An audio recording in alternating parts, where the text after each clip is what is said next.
Hello guys, welcome to Africa's Healthy Choices again. My name is Samuel. Always a pleasure to be with you. And today we are talking about something very important, and this is oils. One of the things that are killing us a lot are oils. Oils. So let's take our time and go through this. There are so many types of oils out there, it's becoming ridiculous. There's the animal oil, which are the baddest. There's the plant oils.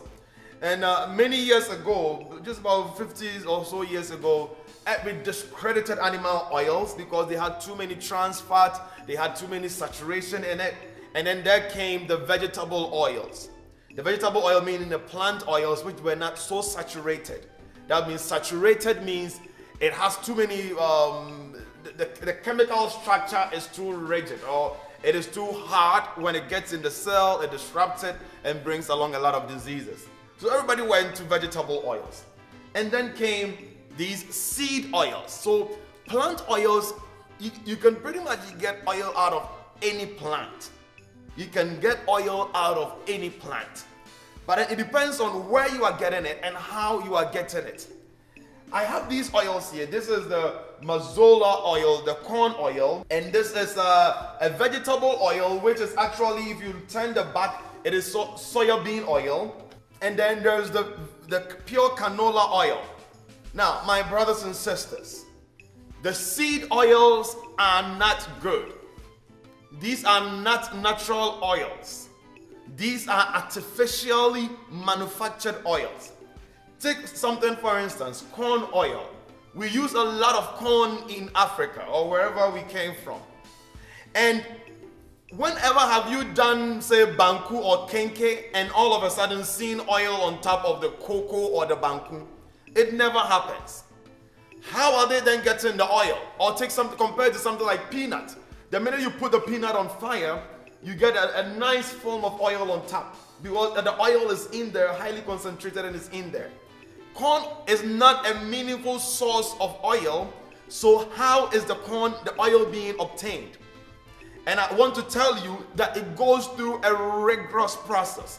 For those who are watching on YouTube, there is a link down here where you can see how these vegetable oils are made. They go through a rigorous mechanical process. Through that process, they get the raw oil. To help them harvest more oil out of the corn, they use a chemical known as hexene. Hexene is the same chemical that is used in Saudi Arabia and in all the coast to get oils from crude oil, to get crude oil. How can you use something that is used for gasoline, that is used to harvest gasoline from crude oil, and then use it to harvest something that we are eating? They'll say, oh, we are going to take the oil out. You cannot take it out. It is in there. We're going to take the hexene out. You can't. Hexene is actually very harmful to your health, has been associated with all kinds of neurological and some even cancers. So that is one of the bad things. After you harvest the oil looks dark like crude oil, so they bleach it.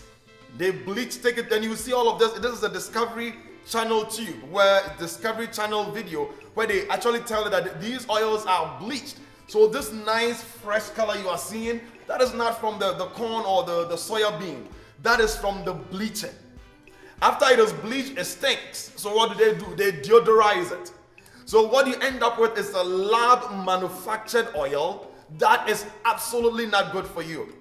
What is more, it contains too much omega-6. Omega-6, as we will find out later when we go through the cancer-causing food, every oil comes in with omega-6 and omega-3. The one we need to protect our brain from strokes and our heart from heart attack is omega-3. But then these oils are coming in with a high concentration of omega-6, which is competing against the omega-3. So you take the oil and you think it's good, and you end up not even getting enough omega-3 in there.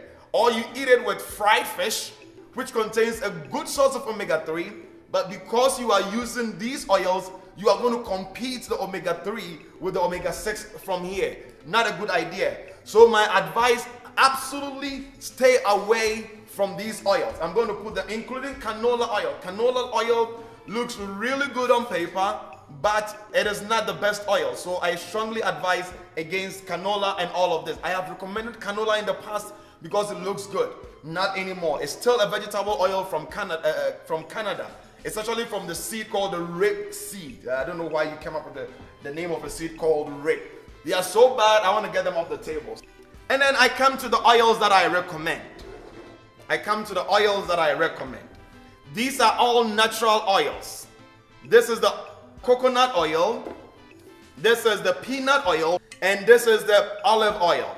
Now listen to me very carefully. The olive oil, I always advise you to get extra virgin olive oil. Extra virgin means you get it fresh out of the plant. You don't process it too much. Olive oil should be used as the Italians use it. Use it raw. Do not fry it. The minute you fry the pure virgin olive oil, you break the double bonds. And when you break the double bonds, you form free radicals. The olive oil all of a sudden becomes toxic. And that is not a good idea. So I say use olive oil raw. Take a little tablespoon, put it on your as a salad dressing. Some people use it as a salad dressing. Some people put it directly on their bread. You can use it to fry an egg. Do not use it to fry chicken or fish or anything like that. You are destroying all the nutrients in it, and you make it you generate some free radicals. Otherwise, this is an excellent source of omega-3, a lot of monosaturated fatty acid, which brings down your bad cholesterol, increases your good cholesterol, good protection for the heart and the brain. Absolutely love it. Use it the right way, olive oil. So then which oils can you use for deep frying? Which are the oils that you can use for deep frying? And it is these two. There's a third one which they don't have in America, which is the palm kernel oil. Believe it or not, yes. The palm kernel oil, which Africans disregard as the oil for poor people. But it is one of the most stable oils that can resist high temperatures, and it doesn't decompose. If you leave it, because it has a lot of saturation, it doesn't decompose. These oils are the plant oils that are very saturated. Saturated means they don't have the double bonds like these, so they stay fresh for a very long time. That is actually the reason why coconut oil will be solid in room temperature. Only in room temperature. The minute you increase the temperature a little bit, it becomes oil. Now, you can use the coconut oil or the peanut oil for your stews, to fry anything you want to fry. The coconut oil has a lot of coconut smell in it, so people do not really like it for stews. That is fine. If you don't like the smell, which I do love it because I think it's a fresh Caribbean smell, you can always go for the peanut oil. And the peanut oil is also a natural form of oil. It's not tempered with like these other oils that we got rid of, and they resist high temperatures. All the oils, no matter which one you look at, comes in with about 120 calories. This is about 120 calories per tablespoon. Per a little tablespoon, you put the oil in a bunch of calories. So when you're making your stews, use just a little bit. For instance, this is a quarter of a cup, which is 4 tablespoons. If you can see it, a small little quarter of a cup, 4 tablespoons. So just by putting this in my stew, it's 480 calories. Now, we are saying we are cutting 500 calories a day. So if this is 480 and you get rid of it, you don't even put it at all in your stew, you save yourself 480 calories.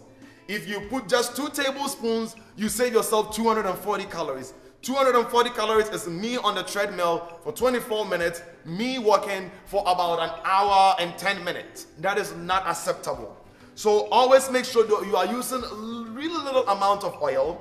And when you are frying, guys, make sure you are not frying fish. So fish has been proven over and again that you are frying fish actually adversely affect the amount of omega-3, which I already talked about. So things that you're supposed to fry, fish is not part of it. We'll talk more about it in the protein section.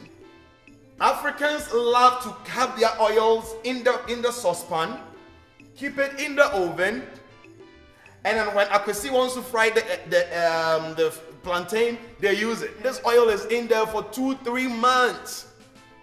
Studies have shown that by frying the oil and refrying, you are introducing a lot of free radicals in there. One of them is known as HNE. It's a very long name, HNE. Several studies have shown that HNE has a bad effect, causes Parkinson's, Alzheimer's, neurological issues, heart disease, and even some cancers. So I strongly advise use the oil maximum twice or maximum 3 times. Pour the oil out. It is not worth your heart disease. These oils are very expensive, by the way. They are way more expensive than the crazy oils that we got rid of, but they are healthy. Even as expensive as they are, I do not want you frying and refrying, because guys, as we have already learned, it's bringing us these cancers, these neurological issues that does not benefit us. Use the oil to fry the plantain if you have to. I don't even recommend it. Use it to fry the plantain the following day, get rid of it, get fresh oil, and get this moving. When you do that, you always keep the oil fresh, you protect yourself, protect your brain, protect your family from the diseases that comes with free frying. To summarize, avoid seed oils. You are going to see a list of seed oils on your screen. Avoid those. The other thing you have to go for are the olive oil, coconut oil, peanut oil, or the palm kernel oil if you get it. Now, olive oil has a low heating point, so do not fry it. Use it raw. Put it on the grounded pepper. Put it raw on it, and it's very safe. It's very nutritious. Some antioxidants, great. These oils, the coconut and the peanut, they have a high melting point. They are very stable, a lot of saturation.